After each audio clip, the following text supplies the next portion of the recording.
ভারত ও ভুটানে পাথরের মূল্য বেশি হওয়ার প্রতিবাদে লালমনিরহাটের বুড়িমারি স্থলবন্দরে আমদানিকারকদের ধর্মঘট চলছে। ধর্মঘটের কারণে বুড়িমারি স্থলবন্দর দিয়ে পাথর ছাড়াও অন্যান্য পণ্য আমদানি রপ্তানি বন্ধ রয়েছে।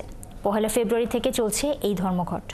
এই অবস্থায় বুড়িমারি স্থলবন্দরে প্রায় ৬,০০০ শ্রমিক বেকার অবস্থায় দিন কাটাচ্ছে বলে জানিয়েছেন ব্যবসায়ীরা।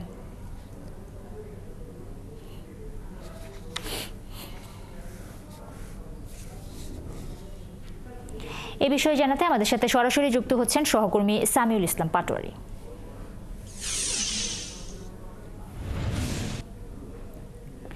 সামিউল, কি অবস্থা? স্থলবন্দর বন্ধ রয়েছে, সেখানে ব্যবসায়ীরা বলছেন যে অনেক শ্রমিক বেকার অবস্থায় দিন কাটাচ্ছেন, সব মিলে যদি বিস্তারিত বলেন।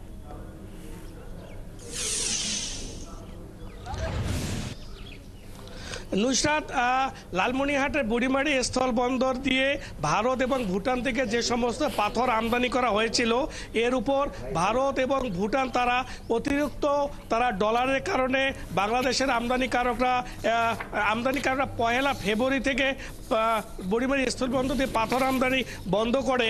এর কারণে অপরদিকে ভারতের যে চাংড়াবান্ধার যে ব্যবসায়ীগুলো রয়েছে, এই ব্যবসায়ী আবার বাংলাদেশ থেকে কোনো পণ্য তারা আমদানি করতেছে না। এর কারণে বুড়িমারি স্থলবন্দরে আমদানি রপ্তানি প্রায় বন্ধ অবস্থায়। তবে পচনশীল যে সমস্ত পণ্য রয়েছে সে সমস্ত পণ্য আমদানি হচ্ছে।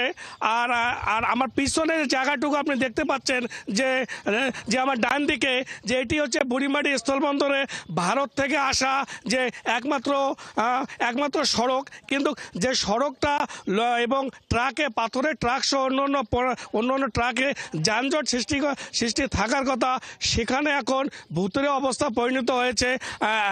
তা নুসরাত, আমি এখন এখানে কথা বলবো আমদানিকারকদের যে সিএনএফ এজেন্টদের সাংগঠনিক সম্পাদক, যে আমি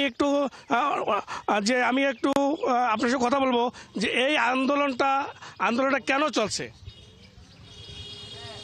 বুড়িমারি স্থলবন্দরের যা আমদানিকারক, ওনারা আসলে দীর্ঘদিন অতিরিক্ত দামের কারণে পাথর আমদানি করে ইন্ডিয়ান এবং ভুটান বোল্ডার আমদানি করে লোকসানের মধ্য দিয়ে যাচ্ছে।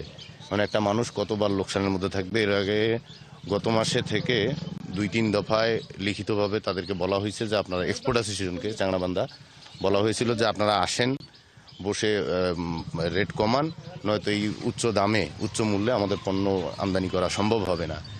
তো লিখিত 2টা চিঠি দেওয়ার পরে বন্দরের এখন সার্বিক কি অবস্থা?